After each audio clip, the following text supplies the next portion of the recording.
Yo, what is up guys? It's me, Lee. The NBA has this tradition that it does every year before the NBA season starts. It does these survey type things to find out what people around the league, coaches, general managers, owners, and the players think about this upcoming season. Who they think is going to win certain awards, what team they think is going to get better, what team they think is going to do worse. You know, they just make their predictions. And it is actually one of the things that I look forward to the most around this time, because in August and September, as an NBA fan, what else do I have to look forward to? I gotta wait another 60 days before the season starts. Anyways though, the NBA did one of these surveys today actually, or it just came out today, on the rookies. They asked a bunch of the rookies from this year's draft class about this rookie class. Questions that we always ask ourselves: what player will win Rookie of the Year? Who is the best rookie? Stuff like that. So today what we're gonna be doing is taking a look at what some of the rookies said about some of the other rookies and find out who they think is going to do what in their career. The first question was the biggest question. Right off the bat, they started off with a banger. Who will win Rookie of the Year? One of the biggest asked questions around this time of year. And the players from this draft class are all seemingly as high on Dennis Smith Jr. as some of us fans are, as they selected him to win Rookie of the Year with 25% of the votes. While Lonzo Ball finished with 20% and Markelle Fultz had 17% of the votes. Real quick, I just want to say the disrespect to Ben Simmons is unreal. Only 5% of the rookies said that he has a chance to win Rookie of the Year. Maybe it's because they just want to see someone from their draft class win it. I'm hoping that's what it was. But that being said, Fultz, Ball, and Dennis Smith Jr. are three of the guys who do have a really good chance to win it. But in this draft class, I mean, who knows? There are a legit 7 or 8 people who I think have an extremely good chance of winning the award, with another few players who could come in and surprise some people. I know I wouldn't feel comfortable answering this question right now because there's just no way to tell who is about to be the Rookie of the Year until they start playing, and even then, it's probably gonna be really close.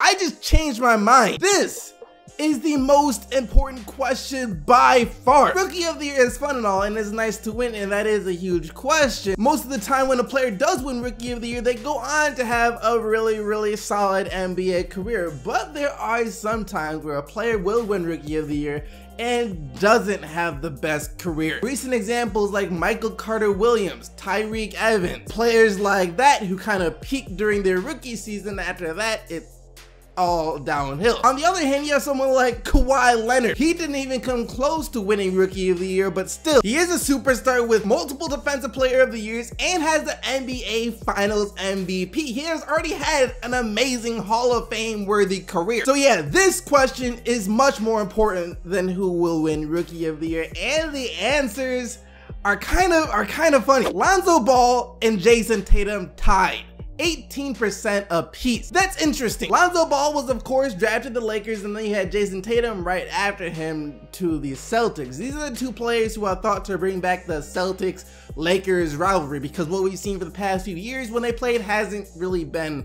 a rivalry. Maybe they could be the next Bird Magic type thing. So it's interesting to see that they are both tied for first place, and I actually agree with this. Tatum and Ball might not even turn out to be the best overall players in the draft, but when you're talking about better career, you have to take into account winning championships, winning rings. And when you're drafted to the Lakers and the Celtics, you're gonna have a pretty good shot at winning a championship. Let's be honest here. We all know that if Lonzo Ball and JAYSON Tatum both stay healthy and both stay on the Lakers and the Celtics, that they will win at least one ring in their career, guaranteed, because they are on those franchises. So yeah, I think it's a safe bet to say that they will both have great careers. And once again, the disrespect to Ben Simmons is unreal. I guess they really just don't like Ben Simmons. I made a video talking about this not too long ago. Donovan Mitchell can flat out ball, and the Utah Jazz got a steal when they got that pick from the Denver Nuggets and drafted Donovan Mitchell. He's not only fire on the offensive end, but he's also fire on the defensive end. He recently did an interview, and in that interview, he said one of the goals in his career is to make the NBA all defensive first team. How many rookies do you know come into the league with that as one of their goals? Utah fans are gonna love this guy. Other than that though, once again, you see this draft class favorite player Dennis Smith Jr. pop up again, as well as Jordan Bell, aka Draymond Green 2.0, and there are a lot of players that could be steals in this draft. All of the ones on this list could very well be a steal. Is this even a question, really? Who is the most athletic? I mean, who wouldn't say Dennis Smith Jr.? There are some other athletic players in this draft for sure, but I mean, come on. Have you seen Dennis Smith Jr.? There was this one dunk attempt during the summer league that went down as the greatest missed dunk in basketball history. Dude is 6'1" and has insane ups. You can't get any more athletic than Dennis Smith Jr. is, and I don't know how he didn't get 100% of the votes. To all the players out there that didn't pick Dennis Smith Jr., I'm gonna need y'all to slap yourselves a couple of times for me. There ain't no way he shouldn't have got 100% of the votes. Hey, we in here. Detroit versus everybody Lego. I told y'all. This guy is being slept on. I told y'all. Some of y'all didn't want to listen, but I told y'all. The man is flames. All right, the man can shoot the ball.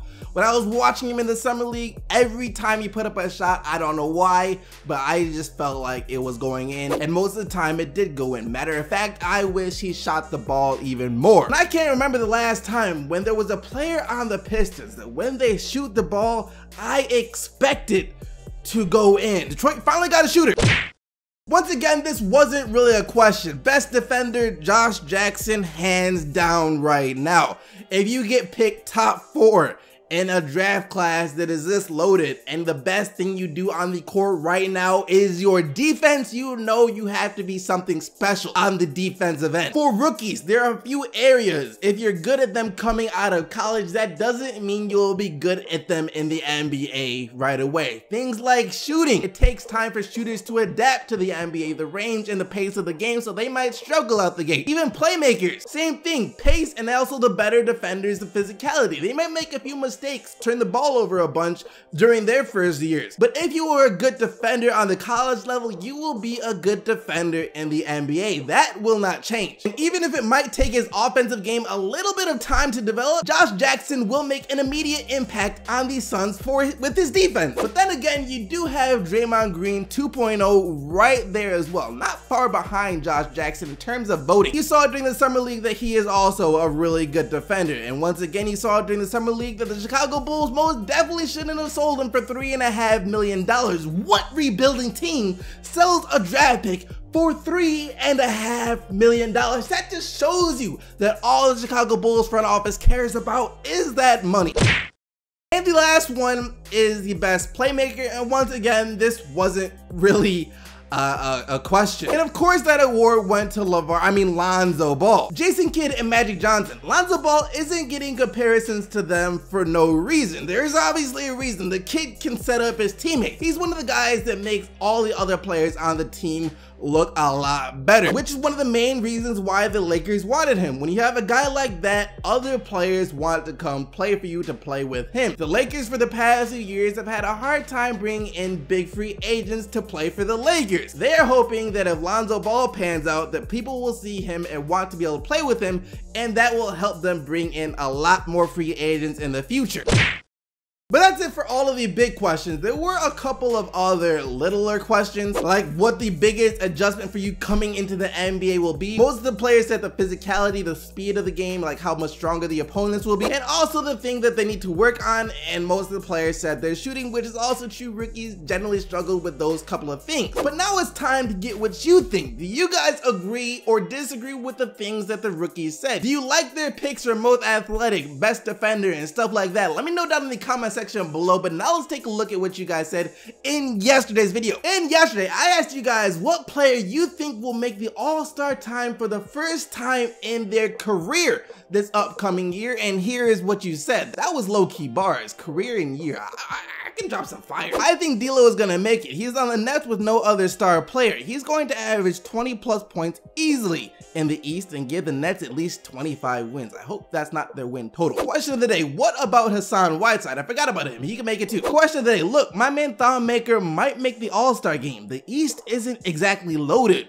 with star big men, and I think this is the year that Paul Millsap will be replaced Well, he's in the Western Conference, so I hope he gets replaced. He doesn't play in the East still. Playmaker will be on a successful team when he is constantly improving. Watch out. All right, D'Lo will be an all-star in the future for sure, hands down, no doubt. But in the East, you still have a lot of really freaking good guards. Isaiah Thomas, John Wall, Kyrie Irving, Kyle Lowry, Kemba Walker, Bradley Beal, DeMar DeRozan. That's a lot of great guards, and not even all of them are going to make it. So I can't see D'Angelo Russell making it over any of those guys next year at least. It's just too soon for him. And speaking of too soon, Playmaker is a great prospect. He has lots of potential, and if he keeps working, he could become a star in the league, but he is still a prospect.